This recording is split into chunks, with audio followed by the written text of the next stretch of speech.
بادشاہ کہوں گا تو پھر آپ لوگوں کے لیے گھر جانا مشکل ہو جائے گا۔ اندر کی حکومت یہ خادم کے زور پہ چلتی ہے، یہ خدمت کرتا ہے تو اندر کی حکومت چلتی ہے۔ تو وہ ملکہ ہے اور یہ بیچارہ گھر سے باہر خادم ہے۔ اگر کوئی شخص اس خاتون کے مزاج کی رعایت نہیں کرتا اور اس کو اپنے جیسا بنانے کی کوشش کرتا ہے، جو اس کی پسند ہے، جو اس کی ترجیح ہے، جو اس کا انداز ہے، وہ منو عن خاتون میں آ جائے تو پھر یہ گھر چلنے والا نہیں۔ حضور فرماتے ہیں تم پسلی کو سیدھا کرنے کی کوشش نہ کرو، سیدھا کرو گے اس کو توڑ دو گے، اور اس کا توڑنا طلاق ہے۔ اس کے ساتھ نبھاؤ، اس کا حسن اس کے ٹیڑھے پن میں ہے۔ اس کو اللہ تعالیٰ نے پیدا اس کی مخصوص فطرت پر کیا ہے۔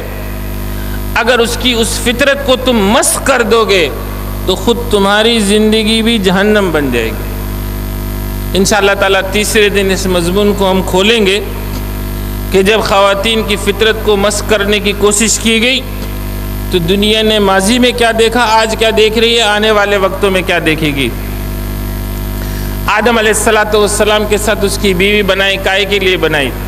وَمِنْ آيَاتِهِ أَنْ خَلَقَ لَكُم مِّنْ أَنفُسِكُمْ أَزْوَاجًا لِتَسْكُنُوا إِلَيْهَا وَجَعَلَ بَيْنَكُم مَّوَدَّةً وَرَحْمَةً۔ ہم نے تو اس لیے بنائی تم سکون حاصل کرو، تمہارے درمیان مودت اور رحمت پیدا کی ہے، اور یہ اللہ کی نشانیوں میں سے ایک نشانی ہے۔ اور ابھی آپ مجھ سے پہلے حضرت مفتی صاحب اللہ تعالیٰ ان کی عمر دراز کرے اور ان کا سایہ تا دیر ہم پر قائم رکھے، فاضل دیوبند آپ کے سامنے حدیث پڑھ رہے تھے، خیرکم لأہلہ خیرکم لأہلہ، تم میں سب سے بہتر وہ ہے جو اپنے گھر والوں کے ساتھ ہے، وانا خیرکم لأہلہ، اور میں اپنے گھر والوں کے ساتھ سب سے بہتر۔ یہ خواتین بھی اللہ کے حکم سے آپ کی تابع کی گئی ہیں، ان کے حقوق کی پاسداری کرو۔ رحمت للعالمین جب دنیا سے رخصت ہو رہے تھے تو ایک جانب امت کو وصیت کر رہے تھے الصلاۃ الصلاۃ الصلاۃ، تو دوسری جانب وما ملکت ایمانکم وما ملکت ایمانکم وما ملکت ایمانکم۔ اس جنت میں رکھا گیا آدم علیہ السلام کو اور ان کی بیوی کو، اور بفراغت ان کے لیے رزق کا اہتمام کیا گیا، لیکن ایک نکاتی شریعت دے دی، ایک نکاتی شریعت بس۔ بھئی آدم انسان نے کہا تھا نا کہ مجھے آزادی دے دو، خود مختاری دے دو، میں آپ کے حکم کی پاسداری کروں گا۔ تو پہلا ٹرائل ہوا، تجربہ ہوا، وَلَا تَقْرَبَا هَٰذِهِ الشَّجَرَةَ فَتَكُونَا مِنَ الظَّالِمِينَ۔ پوری جنت میں گھومو پھرو، کھاؤ پیو، عیش کرو، بغیر مشقت کے، بغیر اگائے غلہ، سب کچھ ملے گا، اس ایک درخت کے قریب نہیں جانا۔ ایک نکاتی شریعت ہے، ایک حکم ہے، بس اس کی پابندی کرنی۔ اگر گئے تو ظالموں میں شمار ہو گئے۔ اب وہ آیا ابدی دشمن، جس کو جب راندے درگاہ کیا تو اس نے اللہ سے مہلت طلب کی۔ قال انذرنی الی یوم یبعثون قال انک من المنذرین، اے اللہ قیامت تک مہلت دے دیجئے، میں ثابت کر کے دکھا دوں گا کہ آدم علیہ السلام اور اس کی ذریت اس منصب کی اہل نہیں ہے۔ اللہ نے فرمایا جاؤ، قیامت تک تجھے ہم نے مہلت دے دی، ایک وقت مقرر تک تجھے مہلت دے دی گئی ہے۔ اس درخت کے قریب جانے کے لیے فَأَزَلَّهُمَا الشَّيْطَانُ عَنْهَا فَأَخْرَجَهُمَا مِمَّا كَانَا فِيهِ، شیطان نے دونوں کو اس درخت کی ترغیب دی، اور ترغیب دے کر ہمارے حکم کی پیروی سے ہٹا دیا۔ اس کو ذلت کہتے ہیں، زے سے ہے، ذال والی ذلت الگ ہے، زے سے ہے، لغزش، ایسی چیز کہ جو معمولی درجے کی ہو۔ نتیجہ کیا ہوا؟ واقعہ بڑا طویل ہے۔ شیطان نے، ابلیس نے وسوسہ اندازی کی۔ شیطان کے پاس ایک ہی ہتھیار ہے ابلیس کے پاس، اور وہ ہتھیار کیا ہے؟ وسوسہ اندازی کا۔ وسوسہ کرتا ہے، دل میں خیال ڈالتا ہے، برائی کو خوشنما بنا کر پیش کرتا ہے۔ اس نے قسم اٹھائی کہ میں آپ کا خیر خواہ ہوں. حل ادلک علی شجرۃ الخلد وملک لا یبلا، ایسے درخت کا پتہ نہ بتا دوں جس کے کھانے کے نتیجے میں ہمیشہ کی زندگی مل جائے اور ہمیشہ کی بادشاہت تمہارے لیے مقرر کر دی جائے. ابلیس یہی سکھاتا ہے نا انسان کو کہ اگر اس کے راستے پر چلو گے تو دنیا میں تمہاری قیادت سیادت یہ قائم ہو جائے گی. وہاں بھی قسم اٹھائی اور قسم اٹھا کر یقین دلایا کہ میں تمہارا خیر خواہ، میری مانو، میں تمہیں اس درخت کا پتہ بتا دیتا ہوں، اس درخت کا پھل کھاؤ، ہمیشہ کی زندگی پاؤ، ہمیشہ کی بادشاہت پاؤ.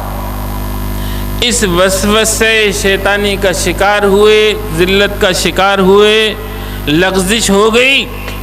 اس لغزش کے نتیجے میں انہوں نے اس درخت کا پھل کھا لیا. دوسری جگہ ہے جب پھل کھایا تو ان پر ان کی شرمگاہیں ظاہر ہو گئیں. آپ دیکھیں شیطان کا حملہ کیا ہے، جس راستے سے حملہ ہوا تو نتیجے میں کیا چیز ظاہر ہوئی؟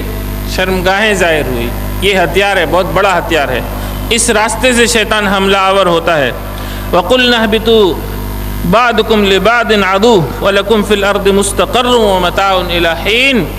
اللہ نے فرمایا تم یہاں سے اتر جاؤ، اس جنت سے اتر جاؤ، تم ایک دوسرے کے دشمن ہو یعنی شیطان اور انسان. وَلَكُمْ فِي الْأَرْضِ مُسْتَقَرٌّ وَمَتَاعٌ إِلَىٰ حِينٍ، زمین تمہارا ٹھکانہ اور ایک وقت مقررہ تک تمہیں وہاں رہنا. آدم علیہ السلام کو اپنی لغزش پر انتباہ ہوا. فَتَلَقَّىٰ آدَمُ مِن رَبِّهِ كَلِمَاتٍ فَتَابَ عَلَيْهِ إِنَّهُ هُوَ التَّوَّابُ الرَّحِيمُ. آدم علیہ السلام نے توبہ کے کلمات اپنے رب سے سیکھے. اس سے غلطی ہوئی، ابا واستکبر، اپنی غلطی پر اڑ گیا.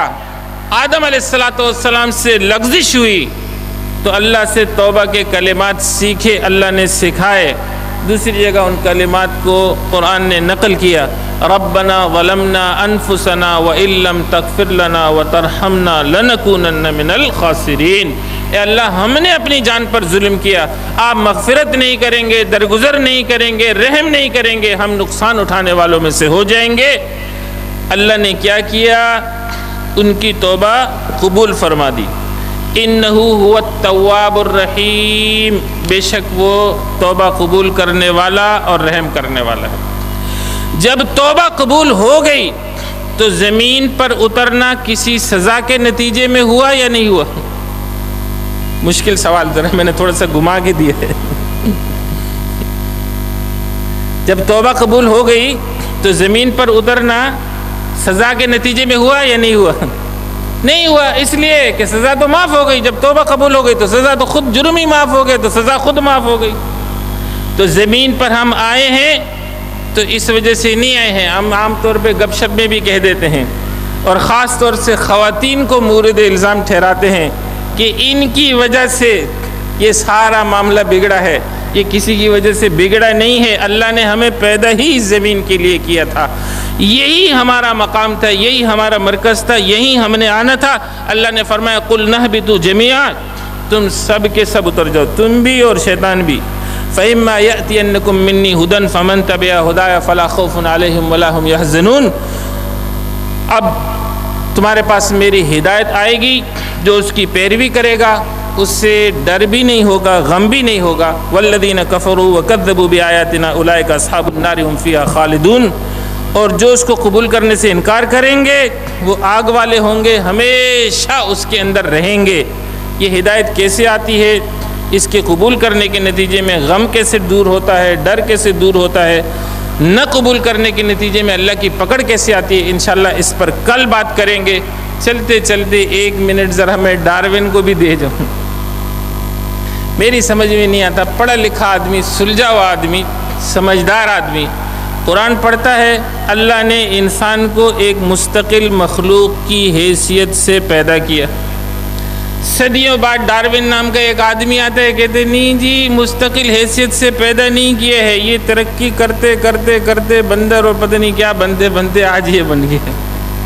اس کی تو دم بھی تھی، اس کی تو یہ بھی تھی. اگر یہ بات کوئی کرے تو ذرا عقل والا آدمی تو ویسے اس کو پکڑ کے گلا دبا دے اس کا کہ تم ہماری یہ تعریف بیان کر رہے ہو. ایسی آپ کسی آدمی کو ویسی بھی کہہ دیں کہ بھئی تم تو یہ ہو یہ ہو یہ ہو, جتنی صفات ڈارون نے بنائی ہیں تو وہ تو پہلے ہی کہے گا کہ یہ تم کیا کہہ رہے ہو. اور دوسری بات یہ میرے بھائی, جب اللہ خود کہہ رہا ہے 1,24,000 کم و بیش انبیاء کہہ رہے ہیں, ساری آسمانی کتابیں کہہ رہی ہیں, تو پوچھنے کی گنجائش بھی نہیں ہے کہ پوچھنے کی گنجائش ہے. اگر کسی آدمی نے کسی شخص سے دلیل نبوت طلب کی, محمد صلی اللہ علیہ وسلم کے آنے کے بعد, حضور کے آنے کے بعد کسی شخص سے اس لیے دلیل نبوت طلب کی کہ اس کی دلیل کا جائزہ تو لوں کہ صحیح ہے یا غلط ہے, فارغ ہو گئے. کیوں کہ جب حضور نے کہہ دیا میں خاتم النبیین ہوں تو کسی سے دلیل طلب کرنے کی گنجائش بھی باقی نہیں رہی. ایک دلیل طلب کرنا مناظرے کے لیے ہے کہ تم جو دلیل دے رہے ہو تمہارا جھوٹا ہونا میں سب پر ثابت کر دوں, یہ الگ بات ہے. ایک دلیل طلب کرنا اس لیے ہے کہ دیکھوں کہ پتہ نہیں سچ تو نہیں کہہ رہا. تو جو لوگ ڈارون کو تسلیم کرتے ہیں اور بار بار سوالات کرتے ہیں, انہیں ڈارون سے زیادہ قرآن پر ایمان رکھنا چاہیے. قرآن نے جب یہ حقیقت ہمارے سامنے رکھ دی ہے, ہمارا ایمان ڈارون پر نہیں, ہمارا ایمان جناب محمد الرسول اللہ صلی اللہ علیہ وسلم پر اور ان کے اوپر نازل کردہ قرآن پر ہے.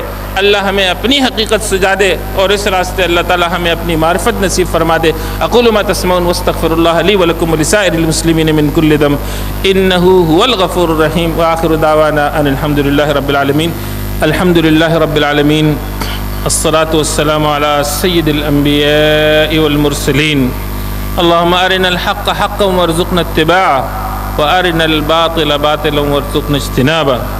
یا ارحم الراحمین, ہم سب کے بیٹھنے کو اپنے دربار میں قبول و منظور فرما دیجئے. یا ارحم الراحمین, ہمیں قرآن پاک کا علم عطا فرما دیجئے. قرآن کو ہماری آنکھوں کا نور, ہمارے دلوں کا سرور, ہمارے غموں کا مداوا بنا دیجئے. ہم سب پر اپنا خصوصی رحم کرم فضل فرما دیجئے. سب کے نفوس کا تزکیہ فرما دیجئے. صغیرہ کبیرہ ظاہری پوشیدہ گناہوں کو معاف فرما دیجئے. یا ارحم الراحمین, ہمارے بیماروں کو شفا عطا فرما دیجئے. ہمارے بیماروں کو شفا عطا فرما دیجئے. مرحومین کی جملہ مؤمنین کی مغفرت فرما دیجئے. قرض کی ادائیگی کی سبیل بنا دیجئے. رزق میں برکت عطا فرما دیجئے. بے روزگاروں کو حلال روزگار نصیب فرما دیجئے. یا ارحم الراحمین, بے اولادوں کو صالح اولاد عطا فرما دیجئے. جو صاحب اولاد ہیں ان کی اولادوں کو ان کی آنکھوں کی ٹھنڈک بنا دیجئے. جن کے بچے دیار غیر میں ہیں مقاصد حسنہ کے ساتھ اپنے اہل کی طرف لوٹا دیجئے. یا ارحم الراحمین, جو بچے دیار غیر میں ہیں شیطان کے شر سے ان سب کو محفوظ فرما دیجئے. یا ارحم الراحمین, جو لوگ رشتوں کے لیے پریشان ہیں نیک اور صالح رشتے عطا فرما دیجئے. جن کے گھر بس چکے ہیں آپس میں الفت و محبت نصیب فرما دیجئے. یا ارحم الراحمین, سب کی جان مال عزت آبرو کی حفاظت فرما دیجئے. یا ارحم الراحمین, مزید اخلاص و برکت عطا فرما دیجئے. ربنا آتنا فی الدنیا حسنۃ وفی الآخرۃ حسنہ وقنا عذاب النار. رب اغفر وارحم وانت خیر الراحمین. وصلی اللہ تعالی علی خیر خلقہ محمد وآلہ وصحبہ اجمعین.